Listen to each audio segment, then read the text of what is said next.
At 4:13 in the morning of April 25th, 2026, these expensive drones were 4 hours away from destroying $350 million worth of Russian assets.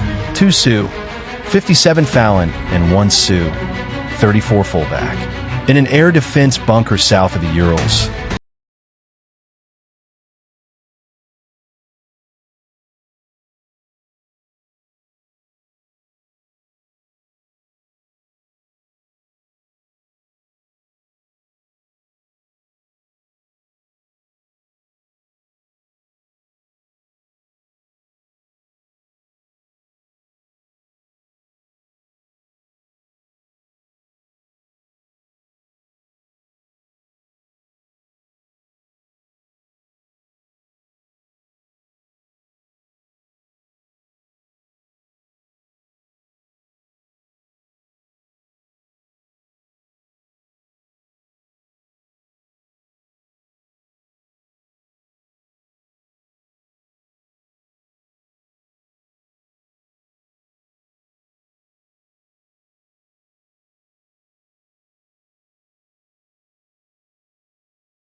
On the nose, it carries 75 kilograms of fragmentation explosives.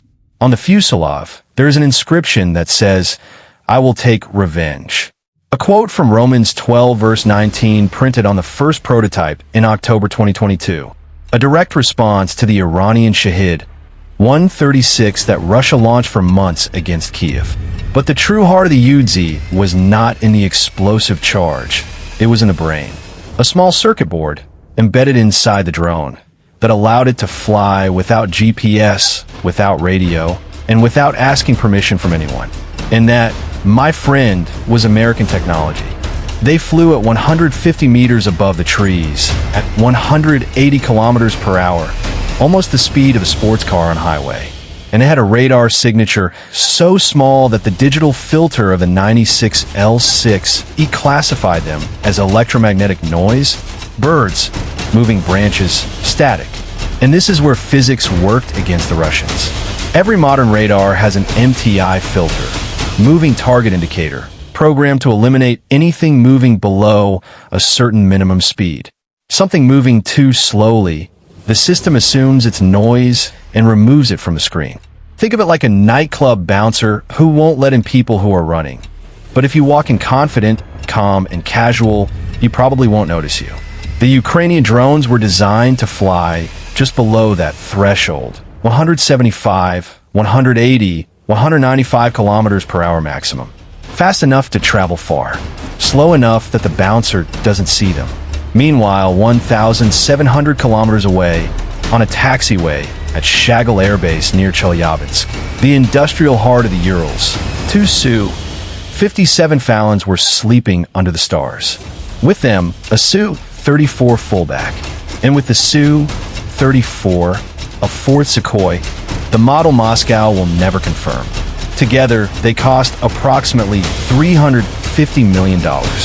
They had no hangar, no shelter, no one watching, and they were about to be killed by something that costs less than the engine of just one of them. But to understand why the Russians couldn't stop the drone, you need to understand what's inside it. not the explosive. We already know about the explosive. What's interesting is a circuit board the size of a hand, with a heat sink on top. It costs roughly the same as a mid-range smartphone. It was called Skynote S. And even though the name sounds like an expensive Wi-Fi router you never learned to configure, this thing was basically the drone's autopilot. Its founder had previously created PixHack, the system used today by millions of civilian drones to avoid hitting a tree 5 seconds after takeoff. But in 2024, they took the idea much further. They created a small circuit board capable of doing something that was a massive headache for Russia. Flying alone, without GPS, without a human operator telling it turn left. It was like giving the drone its own brain and then sending it across the middle. At 6:42 a.m., the drones had already crossed half the country untouched. But something had changed in the last 10 minutes. Word had spread through Russian military channels. Someone had finally seen something. And this is where Russian air defense doctrine, brilliant in theory, terrifying in practice, showed its weakness. Russia doesn't have a unified air defense. It has a mosaic. S-400 batteries cover medium to high altitude. Panzer systems cover point defense. The 96 L-6E radars coordinate acquisition. In theory, everything connects through a central system called Polyana D4M, a command node that integrates tracked from dozens of sensors in real time. In theory. In practice, that morning of April 25th, the Polyana D4M of the Volga-Urals region received contradictory alerts for minutes. One sector reported a confirmed blank. Another reported a contact. Another reported loss of contact.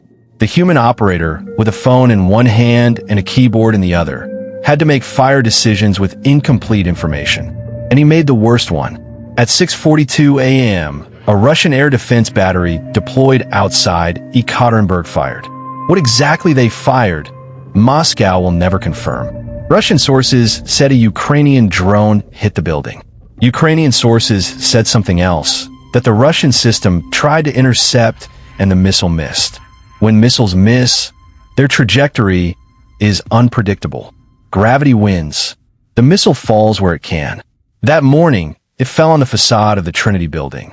The regional governor came out on Telegram hours later with a strange message. He asked residents not to post photos or videos of the impact. That's the kind of request you only make when what fell is not what you want to admit. The drones kept flying. Chelyabinsk was 230 kilometers to the south.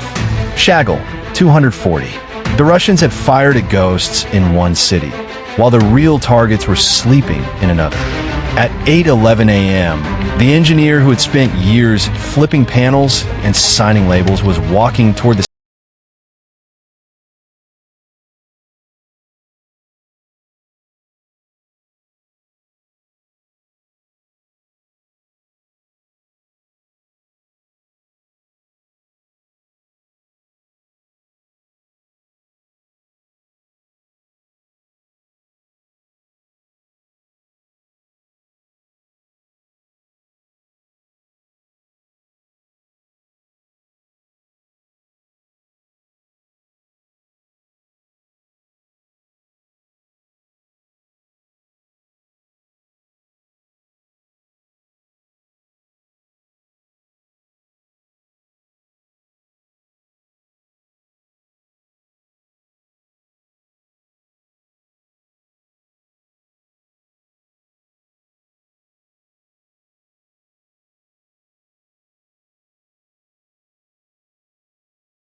That alone tells you it was important.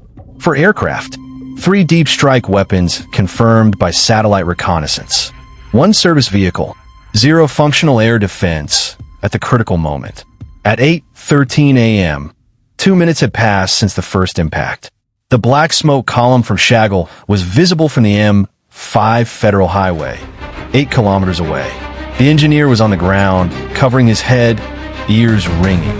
He didn't yet know that the aircraft he had cleaned, checked, and signed off on for years had been taken out in a single morning. Approximately $350 million. But while the drones were crossing Russia that morning, on the other side of the war, the same aircraft Ukraine was trying to destroy were already in the air.